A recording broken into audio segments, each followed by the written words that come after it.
வணக்கம் மனு. ராமேஸ்வரத்திலிருந்து கடந்த மாதம் மீன்பிடிக்க சென்ற ராமேஸ்வரம் மீனவர்களை இலங்கை கடற்படையினர் விசைப்படகுடன் கைது செய்தனர். இவர்கள் சிறையில் அடைக்கப்பட்ட நிலையில் நீதிமன்றத்தில் மீண்டும் ஆஜர்படுத்தப்பட்ட இவர்களுக்கு ஓராண்டு சிறை மற்றும் 6 மாத சிறை தண்டனைகள் விதிக்கப்பட்டது. இதில் சுமார் 5 மீனவர்கள் உள்ளடக்கம்.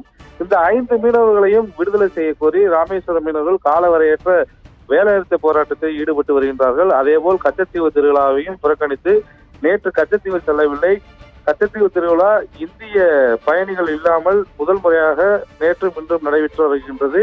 இந்த நிலையில் ராமேஸ்வரம் மீனவர்களை விடுதலை செய்ய கோரி மண்டப மீனவர்கள் 2 நாள் அடையாள வேலைநிறுத்தத்தில் ஈடுபட்டனர். இதனைத் தொடர்ந்து ராமேஸ்வரம் மீனவர்கள் ராமேஸ்வரத்திலிருந்து ஊர்வலமாக மாவட்ட ஆட்சியரிடம் அந்த முறையீடு போராட்டத்தை கடந்த 2 நாட்களுக்கு முன்பு நடத்திய போது மாவட்ட ஆட்சித்தலைவர் நேரில் சென்று பேச்சுவார்த்தை நடத்தினார். அதன் பின்பு அவர்கள் அந்த போராட்டத்தை தற்காலிகமாக ஒத்திவைத்து காலவரையற்ற வேலைநிறுத்தத்தை தொடர்ந்து ஈடுபட்டு வருகின்றனர்.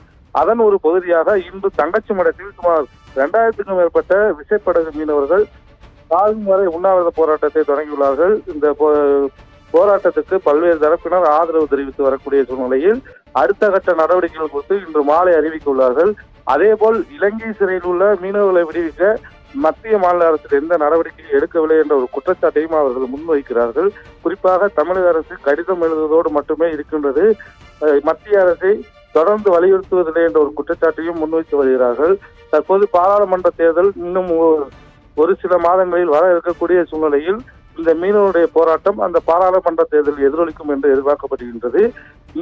இந்த காலகட்டங்களில் தற்போதுள்ள இந்திய பிரதமர் உடனடியாக இலங்கை பிரதமருடன் பேசி இலங்கை சிறையில் உள்ள மீனவர்களை விடுதலை செய்ய வலியுறுத்த வேண்டும் என்ற ஒரு கோரிக்கையும் முன்வைத்துள்ளார்கள்.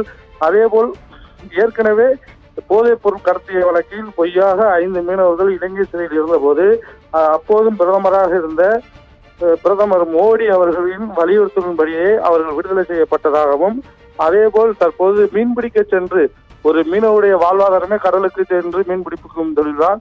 அப்படி கடலுக்கு சென்று மீன்பிடித்த போது எல்லை தாண்டி வந்த குற்றச்சாட்டில் கைது செய்யப்பட்ட இவர்களையும் விடுதலை செய்ய மத்திய மாநில அரசுகள் நடவடிக்கை எடுக்க வேண்டும் என்ற கோரிக்கையை வைத்துள்ளார்கள்.